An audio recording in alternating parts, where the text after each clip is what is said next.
Informasi selanjutnya, pada hari ke-8 selepas Gunung Lewotobi laki-laki di Flores Timur NTT mengalami erupsi, jumlah pengungsi terus bertambah. Hingga saat ini jumlah pengungsi telah melebihi 12.000 jiwa. Alhasil, pemerintah menambah pos pengungsian untuk menampung warga terdampak.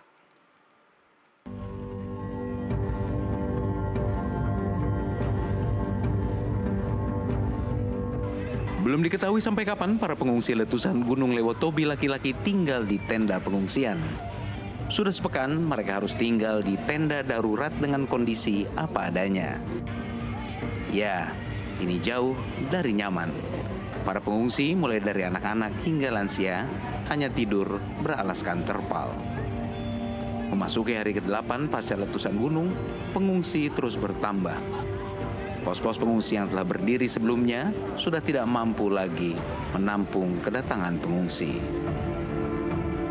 Meski kini sudah ada posko pengungsian, tak sedikit warga desa yang mengeluhkan nasib mereka. Seperti Litwina yang khawatir dengan masa depan anak dan keluarganya pasca bencana yang menimpa mereka. Sampai di sini bukan bahagia juga kami, bukan juga bahagia Pak.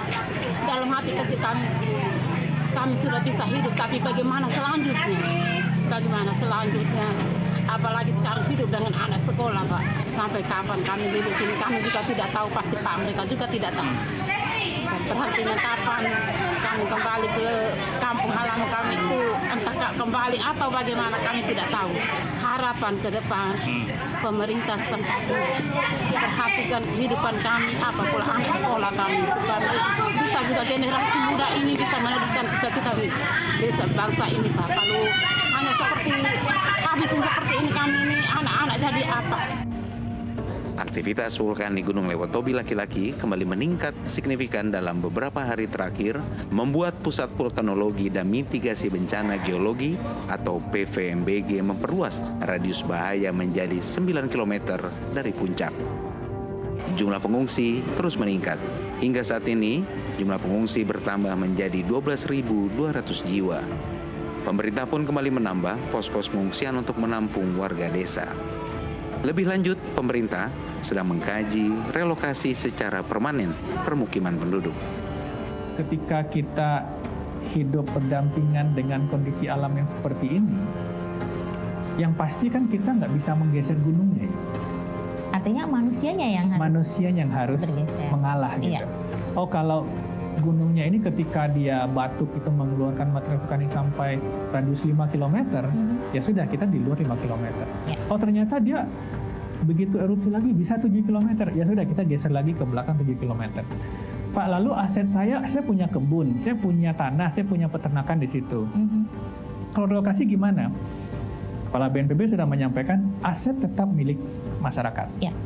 Tapi biasanya kalau ada kebun, di tengahnya ada rumah tinggalnya kita angkat. Rumah tinggal kita pindahkan ke tempat yang lebih aman. Artinya jadi, masyarakat masih bisa berkebun, bercocok tanam. karena daerah yang terpapar abu vulkanik itu pastinya akan sangat subur. Betul. Nah, ini masih tetap menjadi aset masyarakat, bisa memanfaatkan itu untuk aktivitas ekonomi, tapi tidak untuk tempat tinggal. Tim Satgas Penanganan Erupsi Gunung Api Lewotobi laki-laki kini tengah melakukan pendataan masyarakat terdampak yang berjalan bersamaan dengan survei lokasi relokasi, berkoordinasi dengan pemerintah daerah setempat. Dari Flores Timur, Nusa Tenggara Timur, Tim Liputan NTV melaporkan. Usai jeda.